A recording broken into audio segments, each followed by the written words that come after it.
Imagine a mansion so grand, so commanding, so breathtakingly expensive that when it was completed in 1926, it was valued at roughly $400,000.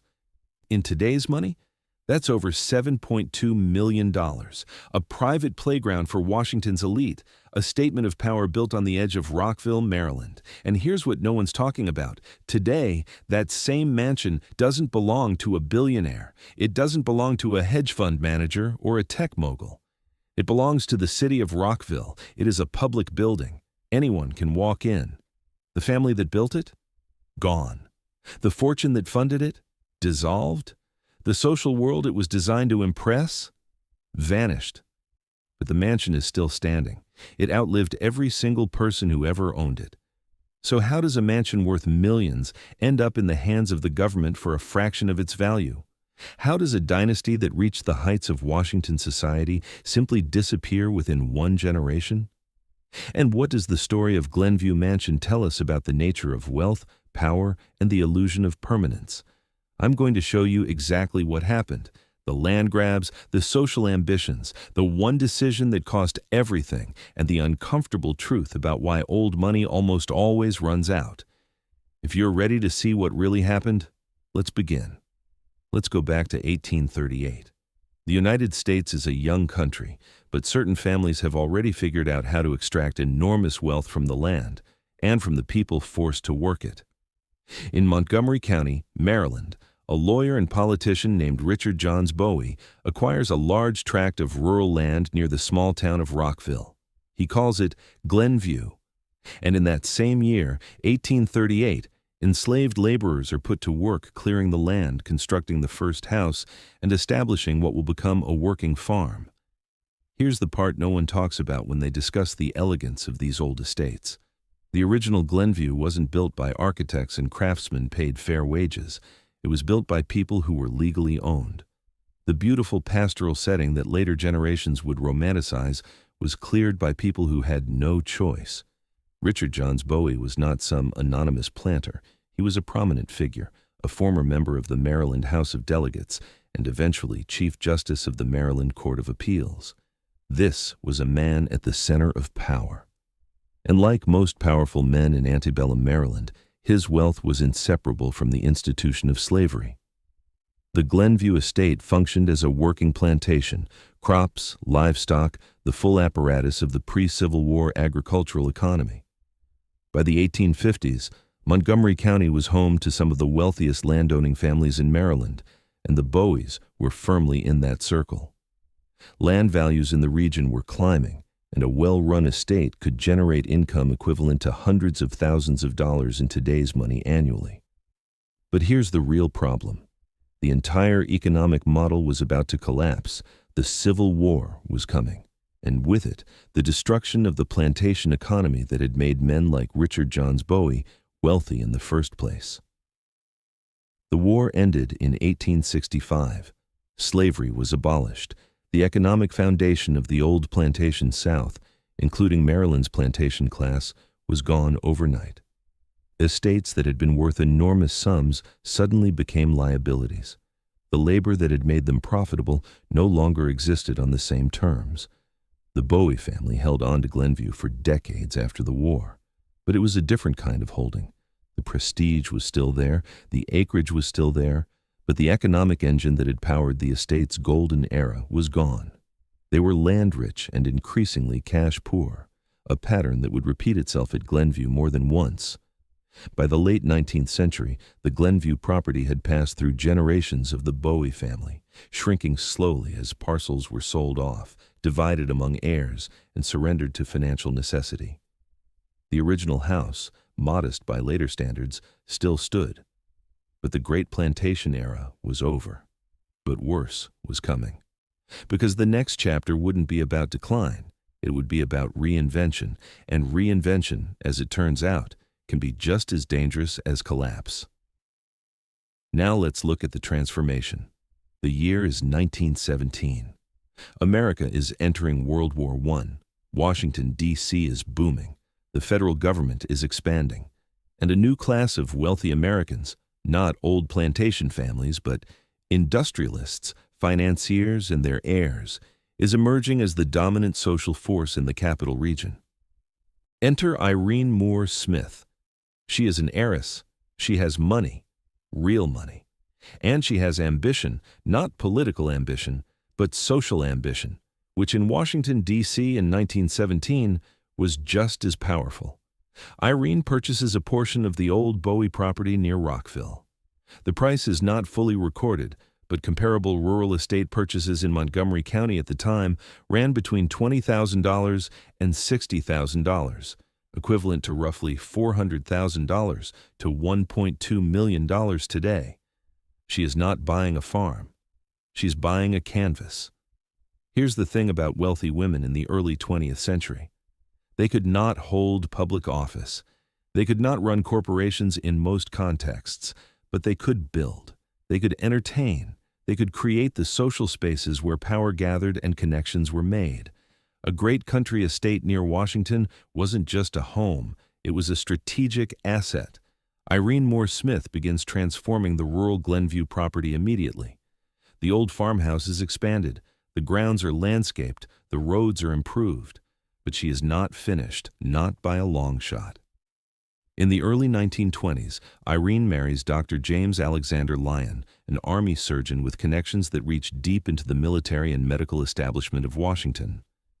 Now she is not just money and ambition, she is a husband with the social credentials to match.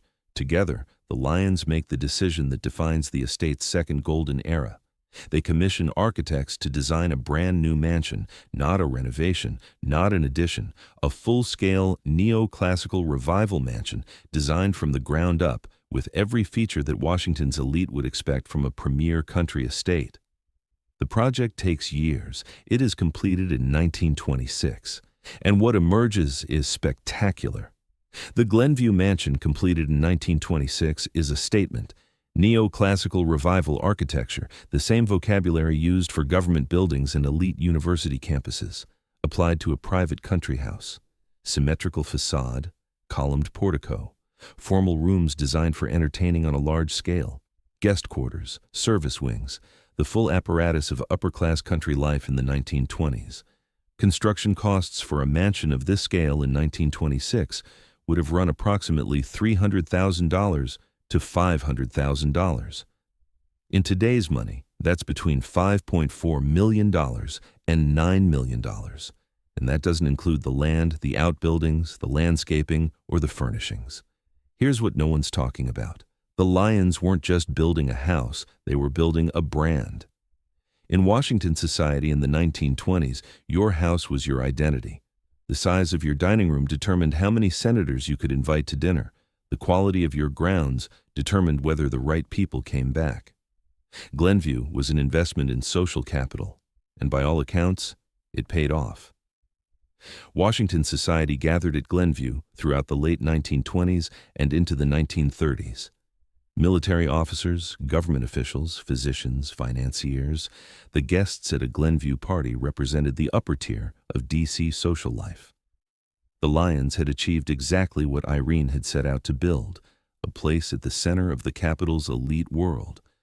But here's the real problem with building your identity on a house. What happens when the house becomes too expensive to maintain? What happens when the wealth that funded the lifestyle stops flowing?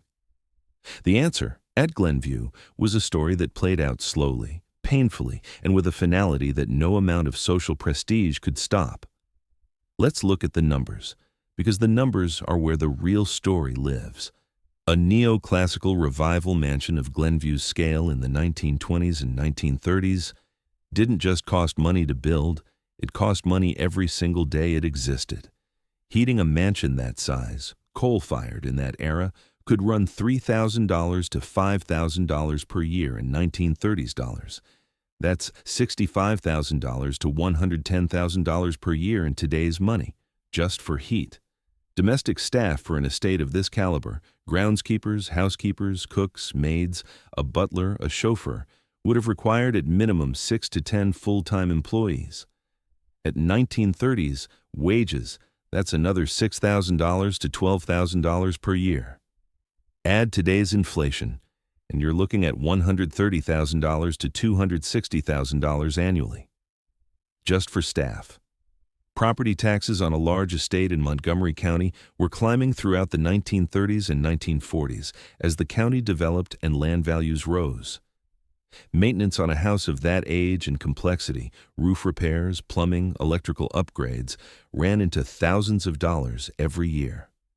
The total annual cost of operating Glenview at its peak was likely in the range of $25,000 to $40,000 per year in 1940s dollars.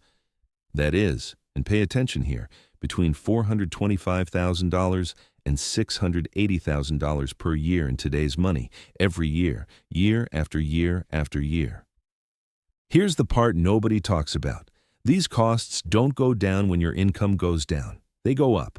A house this size requires constant investment just to stay standing. You can't pause the maintenance. You can't defer the heating bills. The mansion doesn't care whether its owners are having a good financial year or a bad one. And the 1930s were very bad financially, for almost everyone. The Great Depression hit in 1929 and devastated the wealth of exactly the class of people who owned estates like Glenview. Investment portfolios collapsed, rental income dried up, business revenues fell off a cliff. Families that had seemed unassailably wealthy in 1928 were scrambling to cover basic expenses by 1932. The Lyons were insulated to a degree. Dr. Lyon's medical career and military connections provided income that pure society families didn't have. But insulation is not immunity. And as the 1930s wore on, the financial pressure on Glenview was constant and unrelenting. But that wasn't the real problem. The real problem wasn't the Depression. The real problem was something much simpler and much more fundamental. The estate had been built to impress, not to generate income. Glenview was pure consumption. It produced nothing. Every dollar it required was a dollar that had to come from somewhere else. Compare this to the great English country houses that survived the 20th century: Chatsworth, Blenheim, Longleat. What did they have in common? They found ways to generate revenue, tourism, events, farming operations, commercial lets. They stopped being pure consumption and became productive assets. The Lyons never made that transition. Glenview remained what it had always been, a stage for social performance, and stages are expensive. 1950. Irene Lyon dies. She was the one who bought the property. She was the one who had the vision. She was the one whose social energy had animated Glenview for 3 decades. Without her, the estate lost its animating force. Dr. Lyon was in his 70s. The great social era was over. The guests who had filled the dining room, many of them were dead, or old, or living in a different Washington entirely. The city had changed. The suburbs were exploding outward from the capital in every direction, bringing middle-class tract housing right to the edges of what had once been private rural estates. Here's the kicker. The same suburban expansion that was destroying the rural character of Montgomery County was also making the land under Glenview enormously valuable. But not as an estate, as real estate, as lots, as housing developments. Dr. Lyon begins selling, not everything at once. That's not how these things happen. It starts with the outlying parcels, the fields that once supported the farm. Then, a larger parcel here, another there. Each sale brings in cash. Each sale also shrinks the buffer zone of land that had made Glenview feel like a private country estate. Each sale brings suburban development one step closer to the mansion's front door. This is the great irony of the mid-20th century estate. The very prosperity that was transforming America was destroying the landscape that made estates like Glenview desirable in the first place. You couldn't have it both ways. Either the land stayed rural and the estate remained viable, but the family went broke maintaining it, or the land was sold off for development and the estate itself became an anomaly, a relic, a grand house surrounded by subdivisions. The Glenview estate that had once encompassed hundreds of acres was shrinking year by year. The countryside that had made it a country estate was disappearing, and the mansion itself, still standing, still imposing, still beautiful, was becoming harder and harder to justify as a private residence. Wait a minute, because here's where it gets interesting. Dr. Lyon is now an elderly man, living alone or nearly alone in a mansion that was built for a full domestic establishment and a packed social calendar. The operating costs haven't gone down, the maintenance requirements haven't gone down, but the income from land sales is finite. Once the land is sold, it's gone. The math was simple, brutal, but simple. Glenview, as a private estate, was no longer viable. We are now 2/3 of the way through the story of Glenview Mansion. And this is the moment where I need to stop and show you the pattern that almost nobody talks about when they discuss these grand old estates. Because Glenview isn't unique, it's typical. It is one of dozens, hundreds of estates that followed the exact same arc. And the reasons that arc repeats itself, generation after generation, are hiding in plain sight. Reason 1. The estates were built to display wealth, not to create it. This is the foundational error. The Lyons spent between $5 million and $9 million in today's money building and completing Glenview. That money went into bricks, columns, plaster ceilings, and formal gardens. None of it was productive capital. It generated zero return. In fact, from the day the mansion was completed, it began demanding more capital just to stay standing. Every dollar poured into Glenview was a dollar that could have been invested, compounded, and grown into lasting generational wealth. Instead, it went into a building that the family would eventually have to give away. Reason 2. Social status is expensive to maintain and impossible to monetize. The Lyons needed Glenview to be in perfect condition, fully staffed, and regularly full of guests because their social identity depended on it. The moment they cut staff, reduced entertaining, or let the gardens go unkempt, the social signal they were sending changed.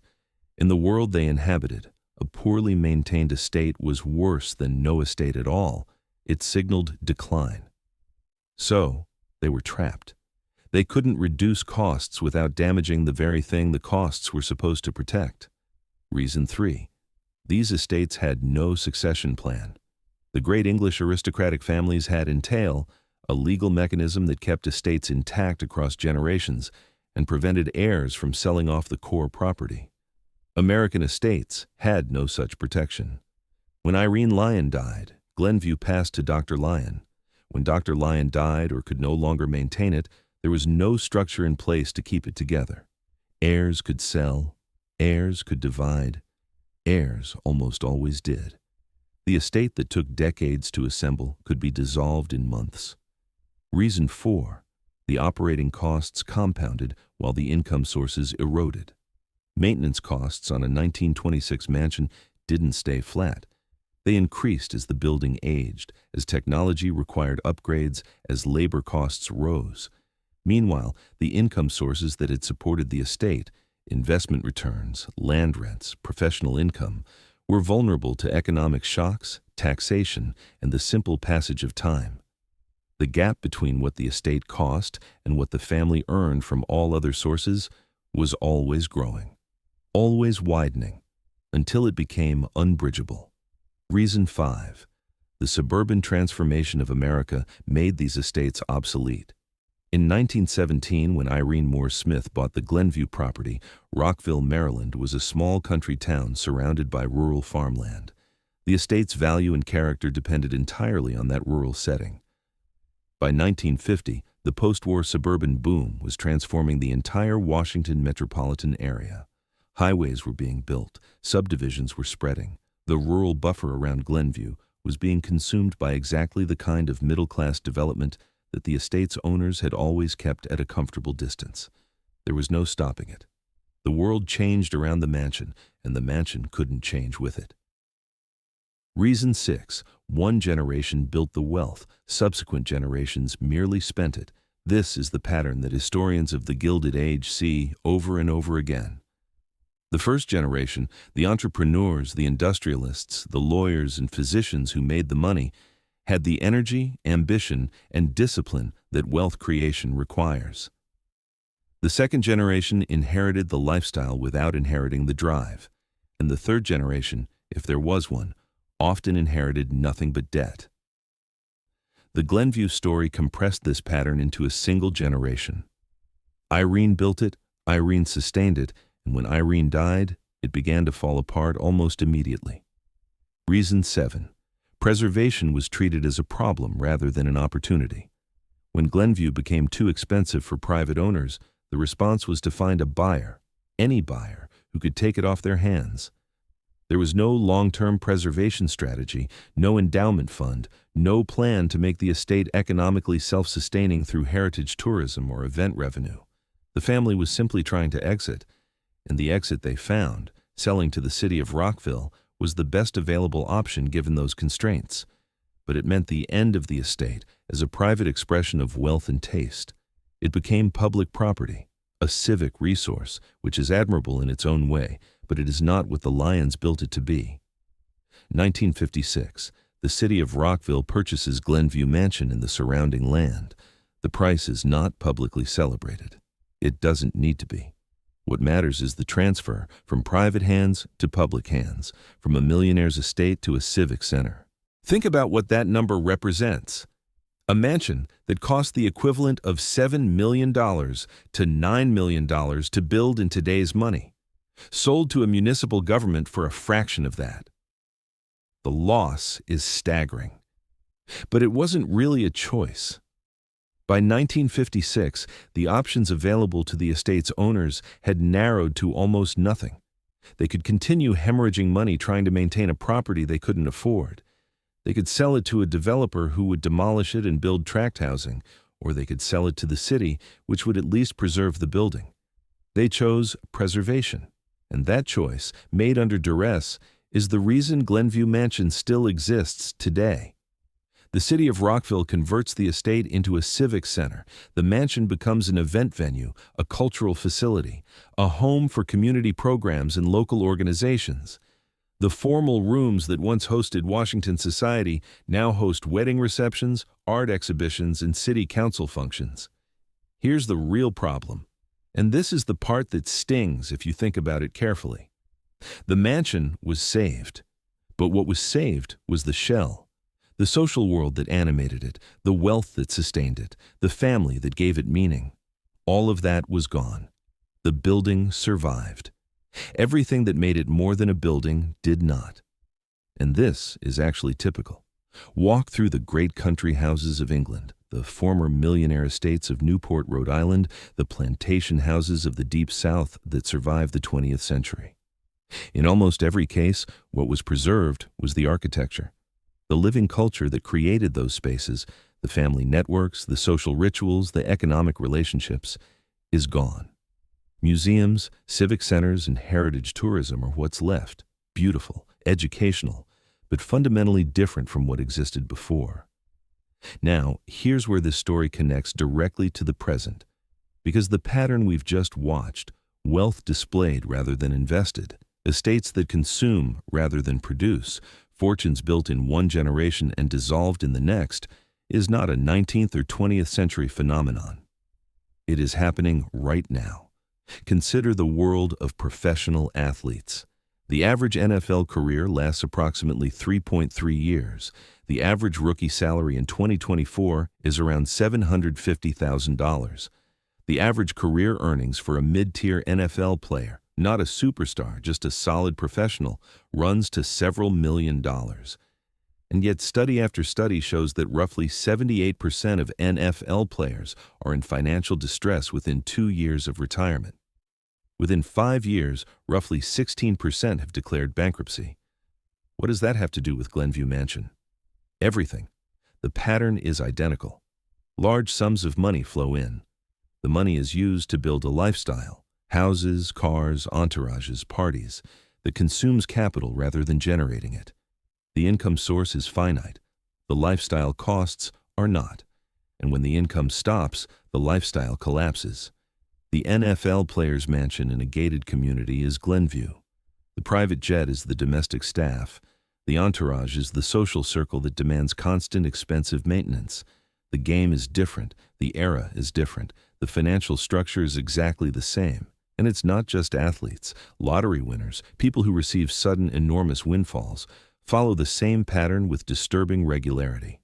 Approximately 70% of lottery winners exhaust their winnings within a few years.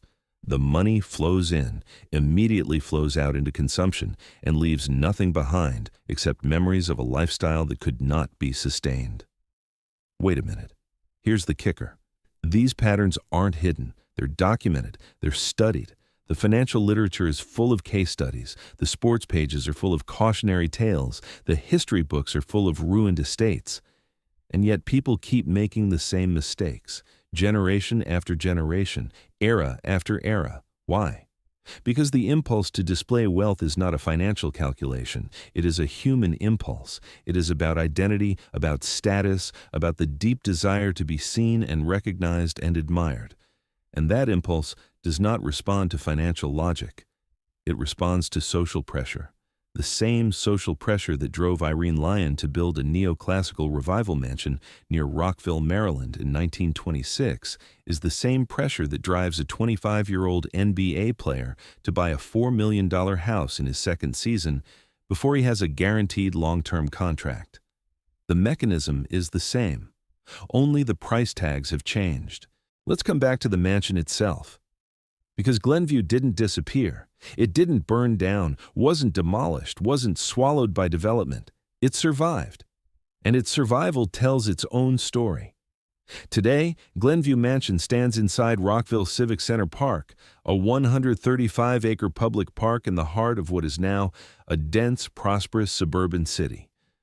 The park contains the mansion, tennis courts, athletic fields, a public art gallery, and landscaped grounds that are open to everyone. The mansion itself is listed on the National Register of Historic Places. It is used for public events, weddings, art exhibitions, cultural programs, community gatherings. On any given weekend, the rooms that once hosted Washington's social elite might host a wedding reception, a local art show, or a meeting of a civic organization. Here's the thing about that. It's not a bad outcome. It's actually a good outcome, given the alternatives. The building is maintained, it is used, it is open to the public. The history is preserved and interpreted. The architecture survives for future generations to see. But it is a fundamentally different thing from what it was built to be. The Lyons built Glenview as a private statement of wealth and social position, as a gathering place for an elite that set itself apart from ordinary life, as a symbol of what money, ambition, and taste could achieve. Today, it is a public asset, a community resource. The statement it makes is no longer about private wealth, it's about civic preservation, which is admirable. But it is the opposite of what Irene Lyon intended when she commissioned those neoclassical columns in 1926. The mansion outlived its owners, the building survived, the wealth did not. So let's step back and look at the full picture. Because Glenview Mansion is not just a story about one family and one house, it is a story about the fundamental tension at the heart of American wealth culture. On one side of that tension, the impulse to display, to build, to create something visible, tangible, and impressive that announces to the world that you have arrived. Glenview is that impulse made concrete, literally concrete and brick and plaster. On the other side, the reality of wealth preservation. The boring, unglamorous, utterly essential work of investing rather than spending, of building assets that generate income rather than consume it, of planning for the generations that will come after you rather than simply performing for the generation you're living in. The Lyons were not foolish people. Irene Moore Smith was an intelligent, ambitious woman who built something genuinely impressive. Dr. Lyon was a respected physician and Army officer. These were competent, capable individuals, and they still fell into the same trap that has destroyed fortunes from the Gilded Age to the present day. Here's why. Because the trap is not a failure of intelligence. It is a failure of incentives.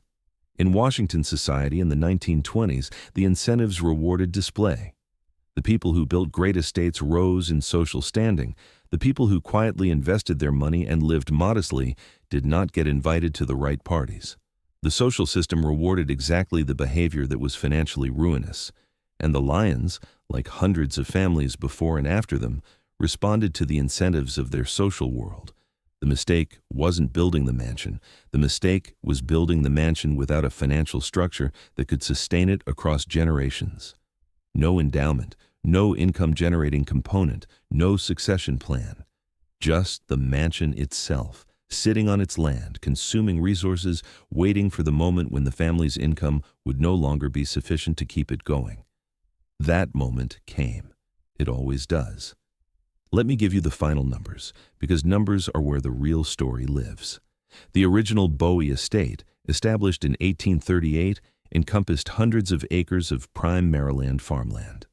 At 1838 values, the land alone was worth tens of thousands of dollars, equivalent to several million in today's money. When the Bowie family began selling off parcels in the post-Civil War era, they were liquidating assets that would have been worth far more if held intact into the 20th century. Irene Moore Smith's purchase of the Glenview property in 1917, let's estimate $40,000 for the land and existing structures, is equivalent to roughly $800,000 today. Her subsequent investment in the neoclassical mansion, completed in 1926, adds another $400,000 in 1920s dollars, approximately $7 million today. Total investment in the estate, somewhere between $7.8 million and $10 million in today's money. The annual operating costs we discussed, $25,000 to $40,000 per year in 1940s dollars. Over the roughly 25 years the estate operated at full capacity, from 1926 to approximately 1950. That's a cumulative operating cost of $625,000 to $1 million in period dollars. In today's terms, between $10 million and $17 million spent just on operations, total capital consumed by Glenview over its operational life as a private estate, conservatively, between $20 million and $30 million in today's money. And what did the heirs receive when it was sold to the city of Rockville in 1956? A fraction of that. A fraction of the construction cost alone. Gone, consumed, over. The land that the Bowie family had held since 1838, land that in today's Montgomery County market would be worth hundreds of millions of dollars, was sold off in pieces over generations, each sale driven by financial necessity rather than strategic choice. The total value destroyed by the combined pattern of consumption and piecemeal liquidation is almost impossible to calculate precisely, but it runs into 9 figures easily. That is the real cost of choosing display over investment. Not the mansion itself, that survived. The wealth, the generational wealth that could have been built if those same resources had been channeled into productive assets rather than consumed by the maintenance of a social image. Here's the final truth about Glenview Mansion. The building is still there. It is beautiful, well-maintained, and historically significant. The Public Parks Department takes good care of it. On a summer evening, with the Maryland sky turning gold above the columned portico, it looks exactly like what it was designed to look like, a monument to wealth and taste. But the people who built it are gone. The fortune that created it is gone. The social world it was designed to impress is gone. The estate dissolved within 1 generation of its completion. The family that sacrificed enormous resources to build and maintain it received almost nothing in return. Not financially, not dynastically, not in any of the ways that actually matter across time. Display destroys wealth. Building for show consumes the very resources that could have created lasting prosperity. This is not a 1920s lesson. It is not a Gilded Age lesson. It is a permanent, universal, endlessly repeated lesson that every generation has to learn anew, because the social incentives that produce this behavior never change. The Lions built Glenview to be seen. They succeeded. People are still seeing it a century later, but the dynasty that was supposed to live in it and own it and grow wealthy from it, that dynasty lasted exactly 1 generation.